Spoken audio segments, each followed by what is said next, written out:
Durante o discurso do Estado da União no último dia 8, o presidente dos Estados Unidos, Joe Biden, apresentou propostas econômicas para o país. Algumas delas muito mais à esquerda do que as defendidas por outros presidentes democratas. You know, there are 1,000 billionaires in America. You know what the average federal tax is for those billionaires? No. They're making great sacrifices, 8.2%. That's far less than the vast majority of Americans pay.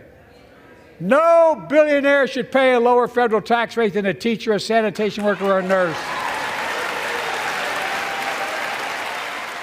Dias depois, em um evento sobre redução do preço de medicamentos no país, Biden defendeu novamente a posição, fazendo um contraponto a Donald Trump.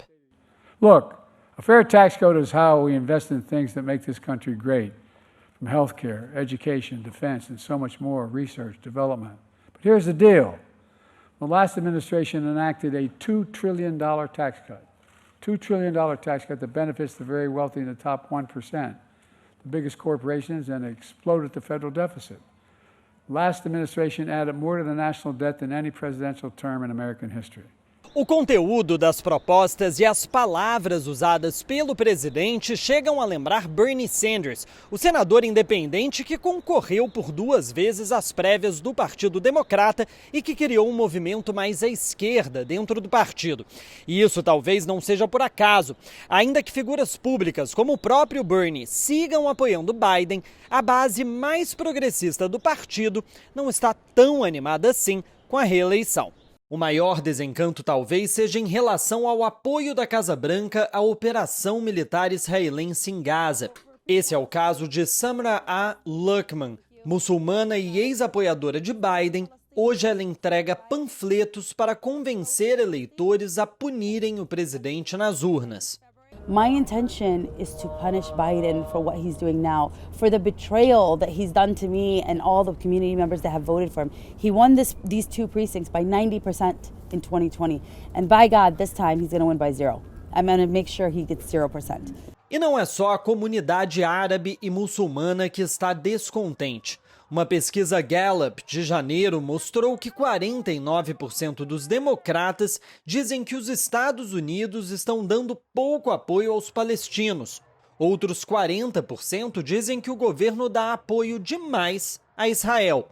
Visto que sob Trump o apoio a Israel se manteria igual ou até mesmo maior, apresentar pautas mais progressistas em outras áreas pode ser uma forma da Casa Branca convencer essa parcela da sociedade a votar em Biden em novembro. For the first time in decades, you had a president of the United States talk about increasing taxes, which, as you say, is the kind of thing that Bernie Sanders would talk about, specifically increasing taxes on the rich and asking the ultra-rich to pay more of their share. That does sound like the kind of language you would hear from more left-leaning progressives in the United States.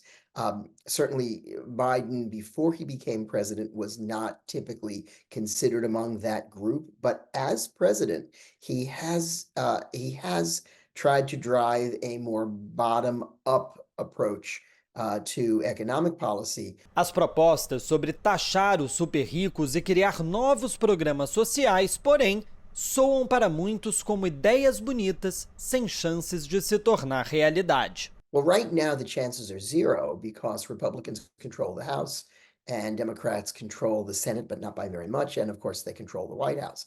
So under those circumstances, the president's budget is really, as much as anything, a political document as it is a policy document. So what the administration is doing, and administrations have been doing this for a very long time in election years, is they are indicating their priorities by including them in the budget proposal. But I don't think anybody in the administration is of the mind to believe that these proposals can actually become law. Não está claro ainda qual será o impacto dessa defesa mais ferrenha nas pautas econômicas progressistas.